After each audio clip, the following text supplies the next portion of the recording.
Mukkam higher secondary സ്കൂളിനായി പുതുതായി നിർമ്മിച്ച football turf ഉദ്ഘാടനം ചെയ്തു. സംസ്ഥാന കായിക വകുപ്പ് മന്ത്രി വി അബ്ദുറഹ്മാൻ ഉദ്ഘാടന കർമ്മം നിർവഹിച്ചു. സംസ്ഥാനം കായിക രംഗത്ത് വൻ കുതിച്ചുചാട്ടത്തിനൊരുങ്ങുകയാണെന്ന് മന്ത്രി പറഞ്ഞു. മുക്കം ഹയർ സെക്കൻഡറി സ്കൂളിൽ നിർമ്മിച്ച ഫുട്ബോൾ ടർഫ് കോർട്ടിന്റെ ഉദ്ഘാടനമാണ് ഉത്സവാന്തരീക്ഷത്തിൽ നടന്നത്. സംസ്ഥാന കായിക വകുപ്പ് മന്ത്രി വി അബ്ദുറഹ്മാൻ ഉദ്ഘാടന കർമ്മം നിർവഹിച്ചു.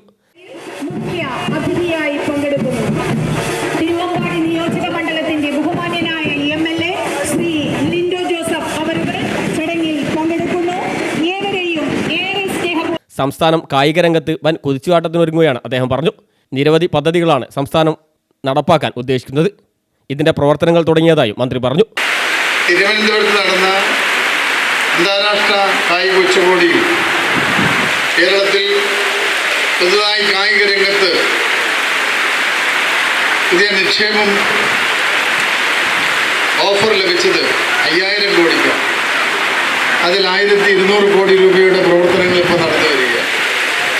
ഈ മേഖലയിൽ വലിയ മാറ്റമാണ് വന്നുകൊണ്ടിരിക്കുന്നത്. പുതിയ ടെക്നോളജി വരുമ്പോൾ, AI ടെക്നോളജി നല്ല രീതിയിൽ വളരുമ്പോൾ ഏറ്റവും കൂടുതൽ സാധ്യതയുള്ളൊരു മേഖല കായിക മേഖലയാണ്. ധാരാളം തൊഴിലവസരങ്ങൾ ഇപ്പോൾ ഈ മേഖലയിൽ വന്നുകൊണ്ടിരിക്കുക. നമ്മുടെ പുതിയ കണക്കനുസരിച്ച് കഴിഞ്ഞ 4 വർഷത്തിനുള്ളിൽ 10,000-ത്തിലധികം പുതിയ തൊഴിലവസരങ്ങൾ കായിക മേഖലയിൽ സ്ഥിരം തൊഴിലവസരങ്ങൾ സൃഷ്ടിക്കാൻ നമുക്ക് കഴിഞ്ഞു. ചടങ്ങിൽ തിരുവമ്പാടി MLA ലിൻഡോ ജോസഫ് അധ്യക്ഷനായി.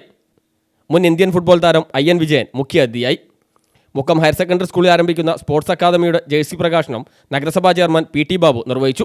സ്പോർട്സ് അക്കാദമിയുടെ ലോഗോ പ്രകാശനം നഗരസഭാ വൈസ് ചെയർപേഴ്സൺ അഡ്വക്കേറ്റ് KP ചാന്ദിനിയും നിർവഹിച്ചു. ടർഫ് പദ്ധതിയുടെ വിശദീകരണം ഫസലുർ റഹ്മാൻ വയലിൽ നിർവഹിച്ചു. Mukkam higher secondary school manager Valsan മഠത്തിൽ, principal CP Jamsheena, headmaster CM Biju, ജനപ്രതിനിധികൾ തുടങ്ങിയവർ ചടങ്ങിൽ സംബന്ധിച്ചു. News bureau, Mukkam.